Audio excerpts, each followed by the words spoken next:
Ay, magandang hapon, bossing. Anong name Hello natin, po. sir? My name is Links Clifford po. Plus Dragon Fruit po. Ito po tayo sa tapat ng simbahan na church na Quiapo Church beside PCP po.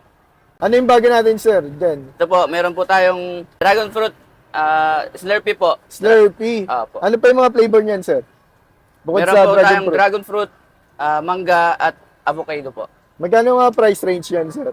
We have 60, 80, Okay. and 100. Yan. Sige, sir. Yung 60 lang muna. Dragon Fruit po, sir.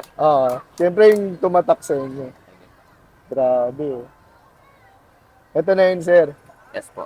May takip po siya, sir. May takip pa. Abay, siomay na rin, sir. Magkano yung 5 pieces niyan, siomay, sir?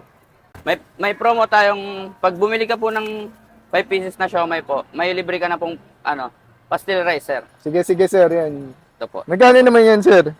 50 pesos po. Ay, grabe, no?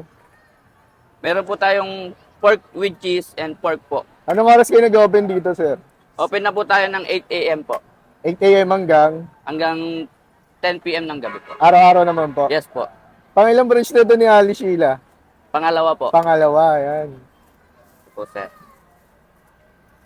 Ito na yun, sir, 50 pesos. Apo. Sige, sir, thank you. Thank you. Sa mga kami dito tayo sa may Quiapo at kinain natin yung Sheila Dragon Fruit, yung pangalawang branch. At ito, guys, 50 pesos lang. May still rice na, guys. Abay, 5 siomay, tsaka ito, bago ng Sheila Dragon Fruit. Itong Slurpee Dragon Fruit, guys. 60 pesos. Abay, nagpa-price range lang ng... Yung mga Slurpee nila, nagpa-price range ng 60 to 100, guys. Ito, 60 pesos. Tikpan na natin. Ang sarap, guys. Natin yung siomay, guys. Grabe, eh. Mura na to, 50 pesos, eh. Buka na. Tikpan na natin yung pastil nila, guys, yan. 50 pesos, may kanin na sabay din ng siomay, no, sa buwan. Yung siomay.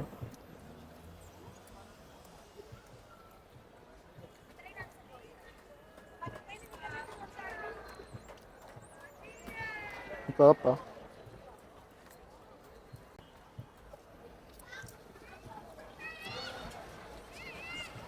Kung naghanap kayo ng solid na food trip, dahil na kayo dito sa pangalawang branch ng Sheila Dragon Fruit, guys. Madami silang in-offer na affordable price, pero sulit na sulit naman. Siya lang, paalam sa lang.